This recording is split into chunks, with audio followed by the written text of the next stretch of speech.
Elimika na Mahasin TV, pata kujua wema wa Uislamu.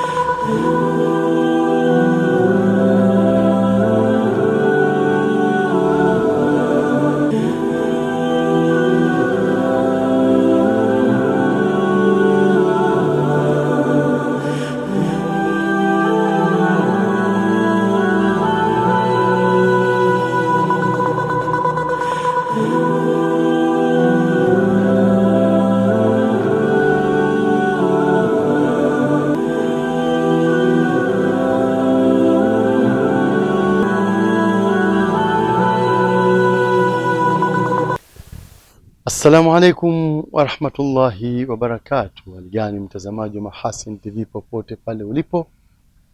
Ni siku nyingine tena tunakutana katika kapu la habari. Mimi ni Hilal Sefu Riyami, nitakusomea habari za kitaifa. Na katika habari za kimataifa utakuwa naye Saadi Suleiman. Awali ya yote tunaangazia muhtasari wake. Madaktari bingwa 65 wa Mama Samia wapiga kambi katika hospitali na vituo vya afya mkoani Mtwara. Wananchi wahimizwa kuchangamkia fursa hiyo.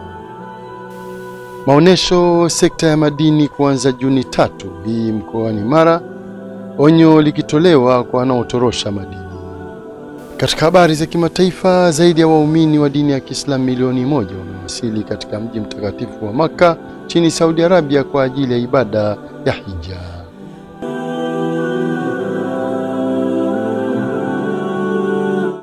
Wananchi mkoani Mtwara wamehimizwa kuchangamkia fursa ya matibabu ya kibingwa baada ya madaktari bingwa 65 wa Mama Samia kuwasili mkoani humo kwa kambi ya matibabu ya siku 6 katika halmashauri zote mkoani Mtwara.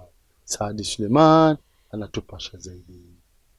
Wito huo umetolewa na madaktari bingwa hao baada ya kuwasili na kutambulishwa kwa waganga wakuu wa hospitali na vituo mbalimbali vya afya watakapopiga kambi. Madaktari hao kutoa huduma ya matibabu ya kibingwa kwa wakazi wa halmashauri zote za mkoa wa Mtwara.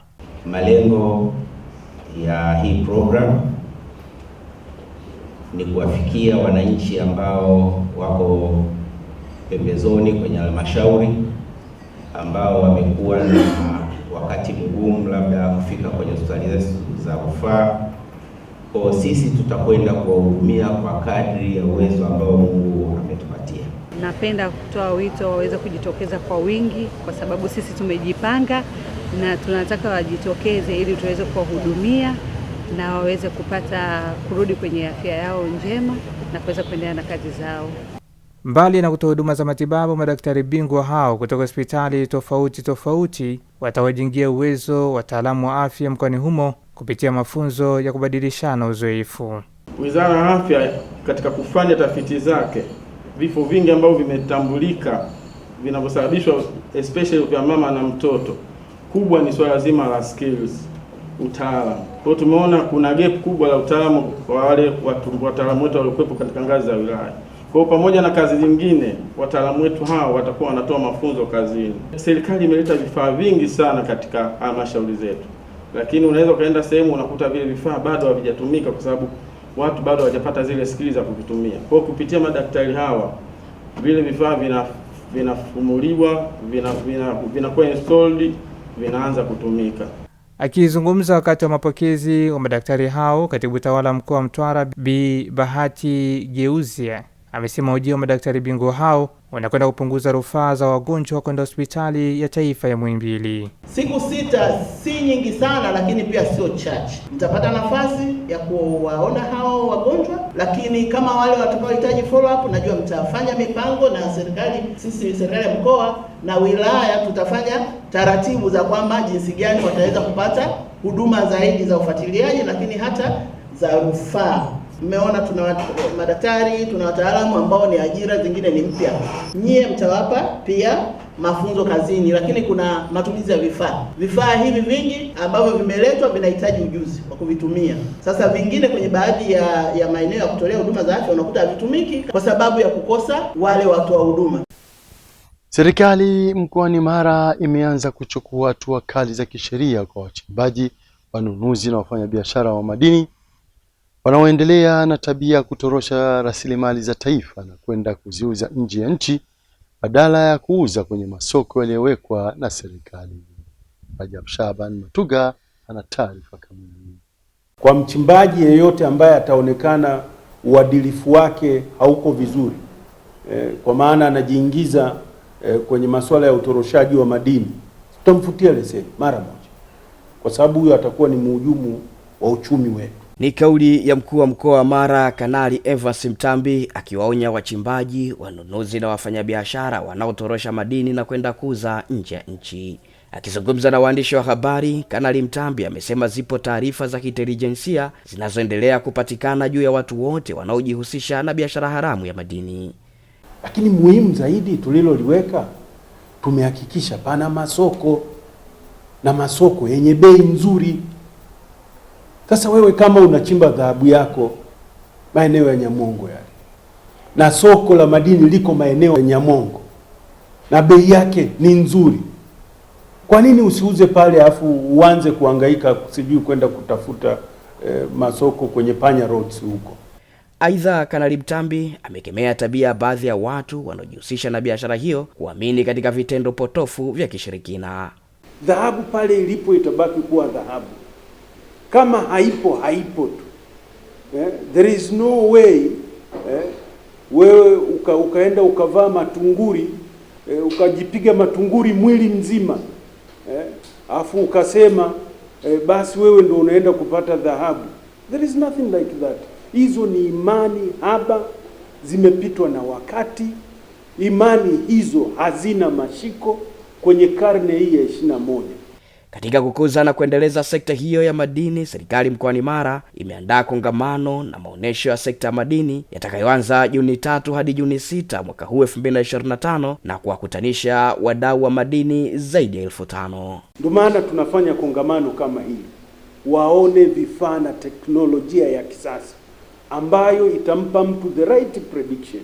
Unaenda unapima juu, unaona hapa kuna ppm ngapi, unachimba, unakutana na hizo ppm zako, unaenda unauza. Jambo la pili litakalofanyika itakuwa ni mafunzo kwa ajili ya kuwajengea uwezo wachimbaji wadogo. Mafunzo hayo yakiwa yanaangazia sera, sheria, kanuni na miongozo ya uwekezaji katika sekta ya madini. Mafunzo yatafanyika katika ukumbi wa Mwembeni Complex. Katika kuendelea kuunga mkono kampeni ya serikali juu ya matumizi ya nishati safi ya kupikia, wananchi wametakiwa kuachana na matumizi ya kuni na mkaa usio salama, badala yake kutumia mkaa mbadala ambao ni gharama nafuu na ni salama kwa afya ya mtumiaji na mazingira. Moja ya mkaa mbadala ambao ni wa gharama nafuu lakini pia ni salama kwa afya ya mtumiaji na mazingira ni mkaa mbadala unaotokana na mabaki ya makaa ya mawe unaozalishwa na kiwanda cha Rafiki kinachomilikiwa na shirika la madini la taifa STAMICO kilichopo wilaya ya Kisarawe mkoani Pwani. Mkaa huu unaunga juhudi za serikali za kuwa na nishati safi ya kupikia majumbani, lakini kuepuka ukataji wa miti na kuweza kutunza mazingira yetu. Mtanzania wa kawaida na mwenye maisha ya kawaida anaweza kupata mkaa wetu kupitia kwa mawakala wetu, na bei yetu kwa kilo moja ni shilingi 1,000. Na mkaa huo utapikia maharage, utapikia nyama, utapikia ugali na bado utabaki. Kiwanda hicho kina uwezo wa kuzalisha tani 20 kwa saa, huku akimiliki viwanda vingine viwili, kimoja eneo la Tildo jijini Dar es Salaam na kingine Kiwila kulipo na malighafi hayo ya makaa ya mawe. Kwa hiyo kiwanda hiki tayari kiko kwenye uzalishaji na tunao wateja, tunao mashule, lakini mteja wetu mkubwa akiwa ni magereza. Tunaendelea kutafuta wateja wengine na kuwahimiza Watanzania watumie hii nishati ambayo ni safi kwa matumizi, ni safi kwa bei, lakini pia ni safi katika utumiaji. Wito wangu kwa Watanzania watumie nishati safi ambayo ni rafiki kwa mazingira, ni rafiki kwa bei na pia ni rafiki kwa matumizi. Makaa ya mawe yana sifa kubwa sana katika uwakaji kwa sababu yana high calorific value ukilinganisha na mkaa ambao unatokana na kuni za kawaida. Mtumiaji wa nishati hii kwa kilo 1 ama 2 anaweza akazipikia kwa muda wa masaa 3 mpaka 4 bila kubadilisha mkaa katika jiko lake. Ni nzuri kwa usalama wa mtumiaji, lakini pia ni nzuri kwa mazingira, lakini pia ni endelevu kwa matumizi ya kawaida ya nyumbani. Hauna haja ya kubadilisha mkaa mara nyingi. Baada ya kutembelea na kukagua hali ya uzalishaji wa mkaa huo mbadala, mkurugenzi teknolojia za nishati jadidifu na mbadala kutoka REA, mhandisi Advera Mwijage, amesema tayari mchakato umeanza kutanua wigo wa uzalishaji wa mkaa huo mbadala. Katika matumizi ya nishati safi huwezi kuchagua aina moja ya nishati. Sisi kama Watanzania tumezoea sana kutumia kuni na mkaa. Wote hatuwezi kutumia gesi leo, hatuwezi kutumia biogas leo au natural gas leo au umeme leo. Katika hilo tumeona kwamba kuna uzalishaji wa mkaa ambao unatokana na makaa ya mawe. Kwa hiyo tunahitaji sisi kama REA kuhakikisha kwamba uzalishaji na usambazaji mkaa unaotokana na makaa ya mawe unaongezeka kwa kasi. Watanzania wapikie huu mkaa.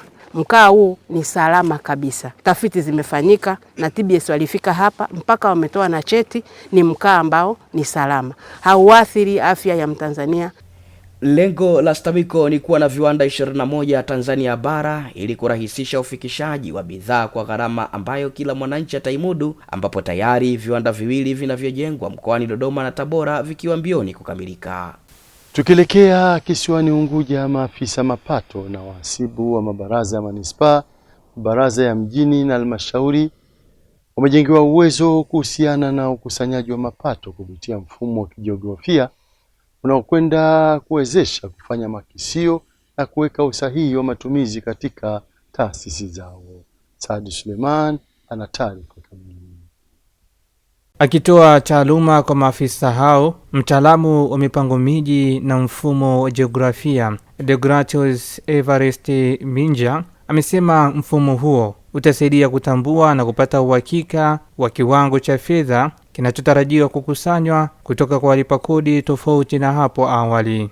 Kwa hiyo wanaweza kujikuta kwamba wanafanya makadirio yao vizuri kwa kuhesabu kiasi au idadi ya nyumba zilizopo labda katika sehemu zao za kiutawala, na hata wakafanya makadirio ya makusanyo baada ya muda fulani wao wamekusanya kiasi gani kwa kuhesabu idadi ya nyumba ambazo zinapatikana kwenye mifumo hii ya kijiografia, lakini ikiwa ni pamoja na aina gani ya matumizi ya nyumba hizo, kama ni za makazi, ni za biashara, ni za ofisi. Kwa hiyo zile reti za kuchaji majengo wataweza kuzipata, na hata pia kujua jengo husika linalotakiwa kulipa kiasi hichi liko wapi, na hata lisipolipa ufuatiliaji wake ni rahisi zaidi kwa kujua iko wapi.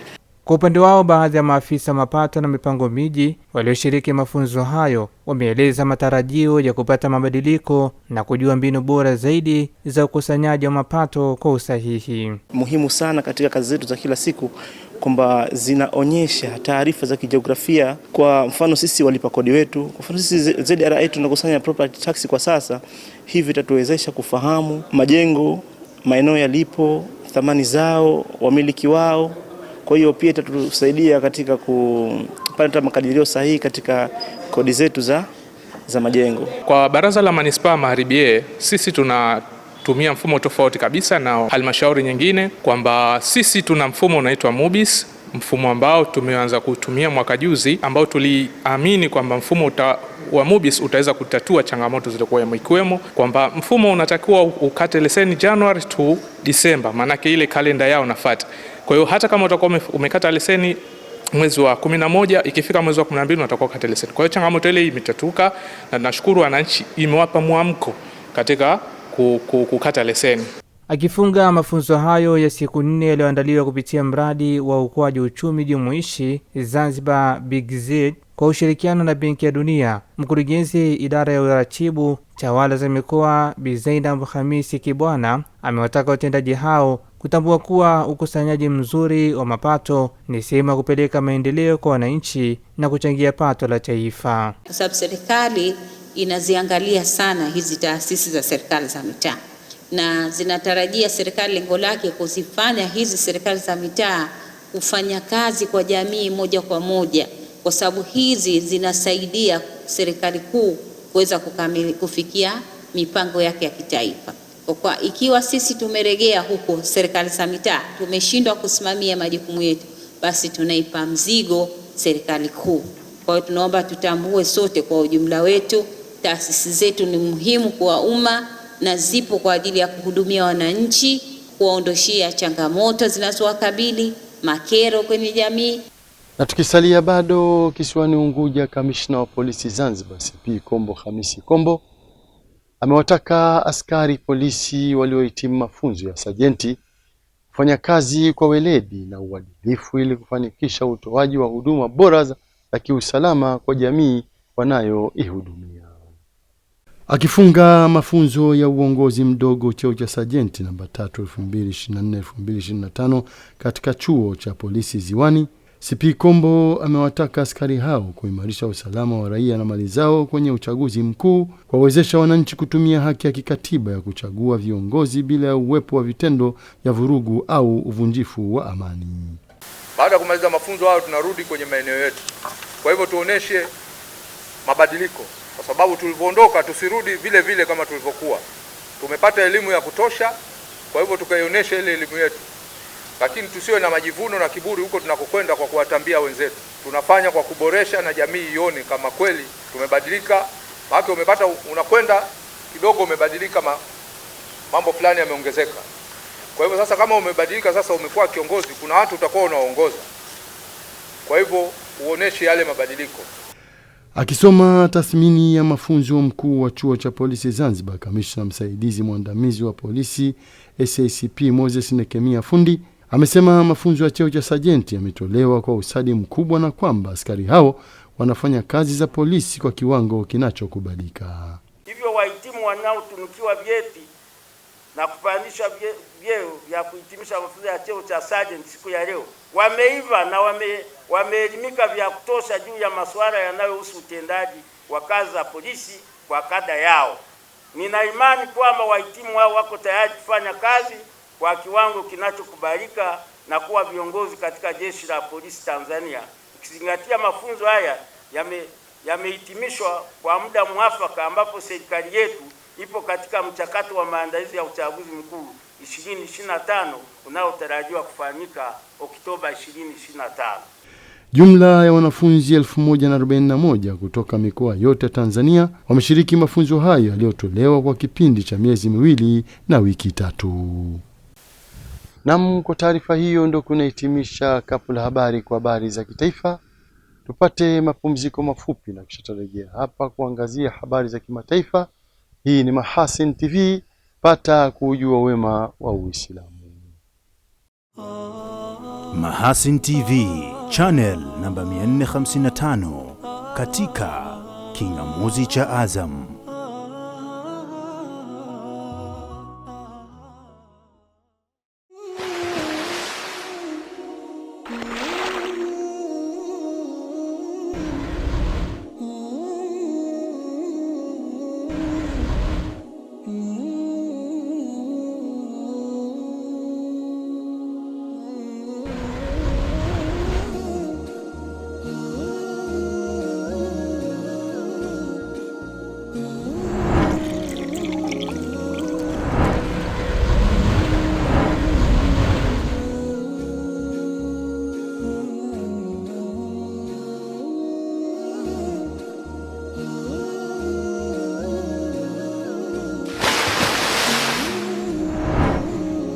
Kunywa maji safi na salama ya uhai.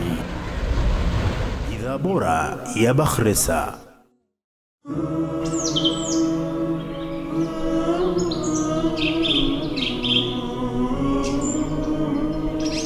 Mahasin TV, pata kujua wema wa Uislamu.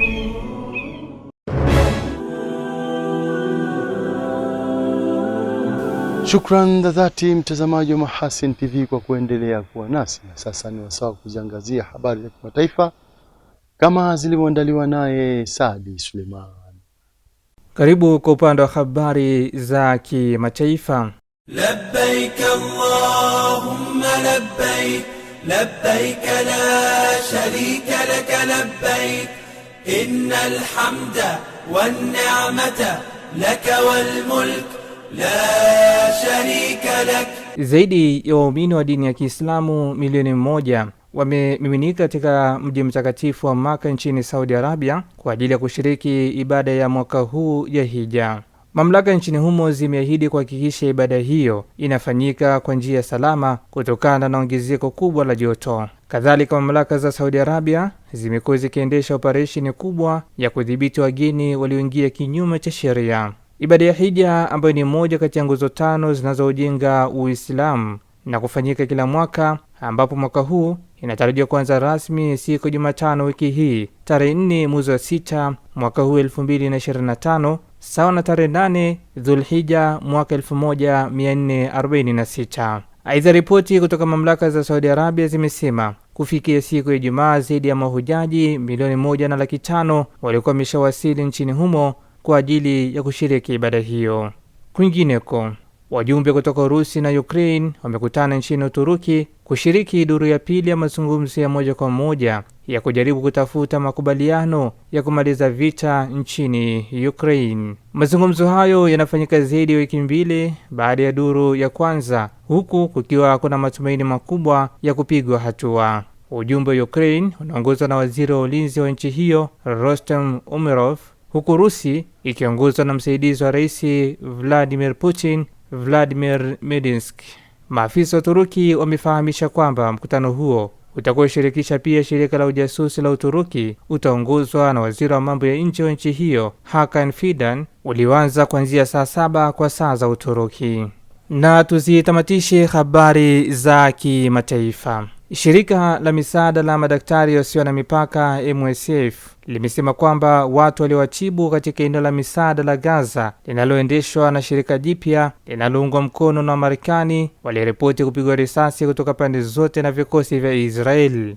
MSF imelilaumu shirika hilo jipya kwa machafuko yaliyotokea wakati wa kutolewa kwa misaada katika eneo la mji wa kusini wa Gaza na Rafah. Katika hatua nyingine, shirika la ulinzi wa kiraia la Gaza limesema mashambulio hayo ya Israel yamewaua Wapalestina 31 katika eneo hilo. Walioshuhudia wameliambia shirika la habari la AFP kuwa wanajeshi wa Israel waliwafyatulia risasi. Hata hivyo, madai hayo yamekanushwa vikali na Israel pamoja na shirika jipya la misaada la GHF ambalo linaungwa mkono na Marekani.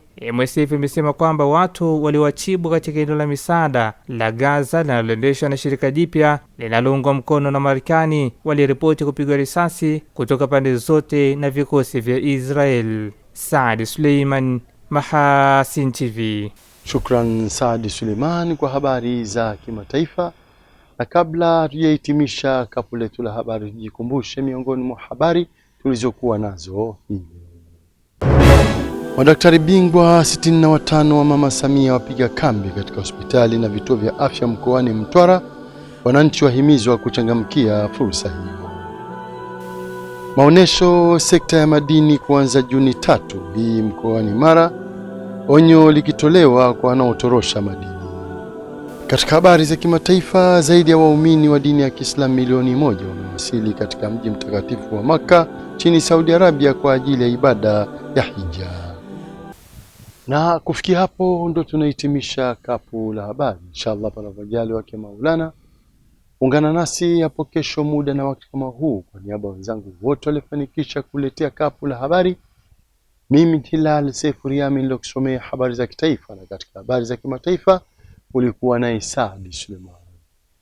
Nikutakie utazamaji mwema vipindi mbalimbali vinavyoendelea hapa Mahasin TV. Pata kujua wema wa Uislamu. Billahi taufik. Wassalamu alaikum wa rahmatullahi wa barakatuh. Hivi sasa tuangazie utabiri wa hali ya hewa wa saa 24 zijazo. Ni matumaini yangu ubuheri wa afya, na ufuatao ni utabiri wa hali ya hewa wa saa 24 zijazo kutoka mamlaka ya hali ya hewa Tanzania. Langu jina ni Desderi Moses. Mifumo ya upepo inaonyesha kuwa upepo wa wastani unatarajiwa katika maeneo mbalimbali hapa nchini, huku hali ya bahari ikitarajiwa kuwa na mawimbi makubwa kiasi. Usiku wa leo, ndugu mtazamaji, matarajio yetu kuwa maeneo ya visiwa vya Unguja na Pemba tarajiwa kuwa na hali ya mawingu kiasi, mvua nyepesi katika maeneo machache, na maeneo ya Lindi na Mtwara tarajiwa kuwa na hali ya mawingu kiasi na mvua katika maeneo machache, na maeneo mengine ya nchi yaliyosalia, ndugu mtazamaji, yanatarajiwa kuwa makavu kwa ujumla. Hali ya baridi itarajiwa kuendelea kushamiri hususan katika maeneo ya nyanda za juu kusini magharibi, ambapo kiwango cha chini zaidi cha joto kitarajiwa kwenye nyuzi joto 9 katika mkoa wa Njombe. Na kwa hapo kesho ni matarajio yetu kuwa maeneo ya mkoa wa Kagera pamoja na mkoa wa Mara yanatarajiwa kuwa na hali ya mawingu kiasi, mvua inayoambatana na ngurumo za radi katika maeneo machache na vipindi vya jua. Maeneo ya visiwa vya Unguja na Pemba, halikadhalika mkoa wa Lindi pamoja na mkoa wa Mtwara yanatarajiwa kuwa na hali ya mawingu kiasi, mvua nyepesi katika maeneo machache na vipindi vya jua. Na maeneo mengine ya nchi yaliyosalia, ndugu mtazamaji, yanatarajiwa kuwa na hali ya mawingu kiasi na vipindi virefu vya jua. Na sasa karibu tuangazie utabiri wa hali ya hewa wa siku 4 zijazo kwa baadhi ya maeneo hapa nchini. Dar es Salaam inatarajiwa kuwa na vipindi vya mvua nyepesi pamoja na vipindi vya mvua, wakati kwa mkoa wa Dodoma vipindi vya jua vinatarajiwa kuonekana katika siku 4 zijazo. Na hali hii inatarajiwa pia katika mkoa wa Mwanza. Ndani ya siku 4 zijazo vipindi vya jua vinatarajiwa. Halikadhalika katika mkoa wa Kilimanjaro vipindi vya jua vinatarajiwa. Hali hii inaendelea kujitokeza katika maeneo ya mkoa wa Mbeya. Vipindi vya jua navyo vinatarajiwa kuendelea kuonekana katika mkoa wa Morogoro. Kwa upande wa mkoa wa Arusha vipindi vya jua bado vinaendelea kuonekana katika siku 4 zijazo. Kutoka mamlaka ya hali ya hewa Tanzania tuna la ziada hadi wakati mwingine. Asante.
Kunywa maji safi na salama ya uhai.